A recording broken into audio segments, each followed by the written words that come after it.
கஷ்டப்பட்டு காசு சேர்த்து வச்சு வாங்கின புது மொபைலு 2வது நாள் கீழ விழுந்து இந்த மாரி உடைஞ்சா எவ்வளோ கஷ்டமா இருக்கும். ஆனா அப்படி உடைஞ்ச மொபைலோட முதுக முக்காடு போட்டு மூடி 3 வருஷமா யூஸ் பண்ணிட்டு இருந்திருக்கேன். ஆமா, இப்ப நீங்க பார்க்குற இந்த ஃபோனு 3 வருஷத்துக்கு முன்னாடி வாங்கி 2வது நாள்ல உடைஞ்சது. இந்த ஃபோன வச்சு ஒரு 100 வீடியோக்கு மேல எடுத்து அப்லோட் பண்ணி காசு சம்பாரிச்சிருக்கேன். ஆனா உங்க சுயநலத்துக்காக இப்படி என் ஃபோன்ல விளையாண்டீங்களேடா. இந்த Xiaomi 17 Ultra லான்ச் ஆனப்போ எனக்கு ஒரு அப்டேட் வந்துச்சு.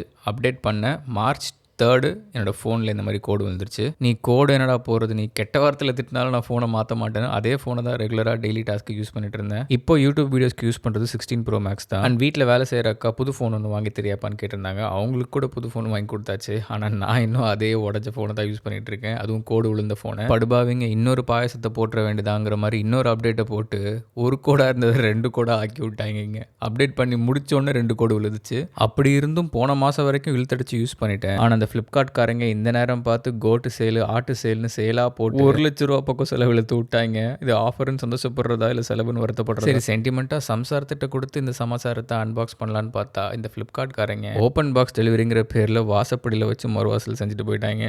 எனக்கும் புது ஃபோனுக்கும் ராசியே இல்லை. 3 வருஷத்துக்கு முன்னாடி வாங்கின அந்த ஃபோன் வாங்கி 2வது நாள் உடஞ்சிச்சு. 3 வருஷம் கழிச்சு வாங்கின இந்த ஃபோன் 3 நாளில் உடஞ்சிரும்னு என் மூளைக்குள்ள ஏதோ குடையுது. இந்த 3 நாள் மட்டும் எப்படியாச்சும் காப்பாற்றிடணும்னு 30 நாளைக்கு மட்டும் ஆப்பிள் கார் போட்டிருக்கேன். இது ஒரு ஸ்பேர் ஃபோனாக வச்சுக்கலாம், 2 ஃபோன்லேயும் வீடியோ எடுத்துக்கலாம், மாற்றி தான் நான் வாங்கினேன். அப்புறம் ஒய்ஃப் கிட்ட ஃபோனை கொடுத்து, இந்தாங்கம்மா உங்கள் கையால் ஒரு வீடியோ எடுத்து கொடுங்கம்மான்னு கேட்டேன். அவங்க என்னோட 16 Pro Maxயும் 17 Proவையும் கம்பேர் பண்ணுறாங்க.